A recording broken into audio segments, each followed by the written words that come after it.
Mainit na sinalubong ng mga mag-aaral ng Tanglagan, Gataran, Cagayan ang mga tauhan ng RPSB at 2nd Provincial Mobile Force Company matapos ang kanilang isinagawang community outreach program. Ang magandang balita ay atid ni Patroluman Lini Lorenzo.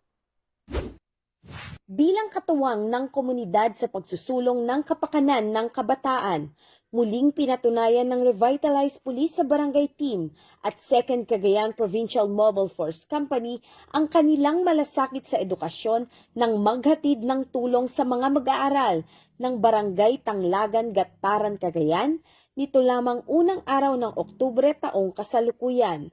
Sa kanilang maikling pananatili ng mahigit 2 buwan, agad na natukoy ng RPSB team ang isa sa mga pangunahing suliranin ng barangay, ang sira at lumang bubong ng daycare center na nagsisilbing hadlang sa tuloy-tuloy na pag-aaral ng mga bata lalo na kapag umuulan.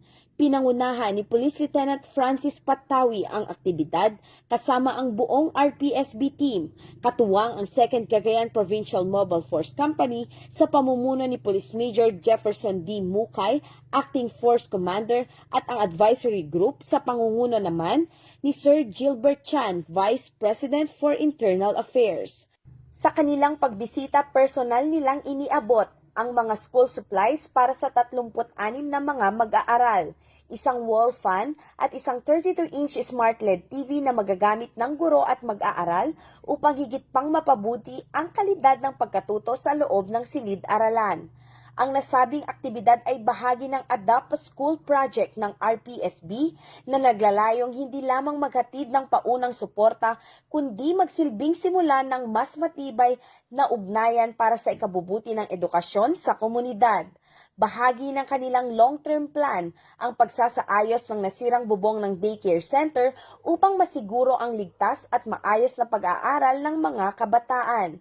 Sa kasalukuyan, isinasagawa na ang koordinasyon ng RPSB team sa mga ahensya at pribadong sektor upang maisakatuparan ang proyektong ito sa lalong madaling panahon. Patuloy ang RPSB team at 2nd Cagayan PMFC sa pakikipag-ugnayan sa iba't ibang ahensya at stakeholders upang mas matugunan ang mga pangunahing pangangailangan ng barangay sa loob ng 6 na buwang deployment. Ang kanilang pagkilos ay patunay ng serbisyong mula sa puso para sa kabataan at kinabukasan ng bayan. Mula dito sa Lambak ng Cagayan, ako ang inyong PNN correspondent, Patrolwoman Leni Lorenzo. Alagad ng batas, tagataguyod ng Balitang Pulis.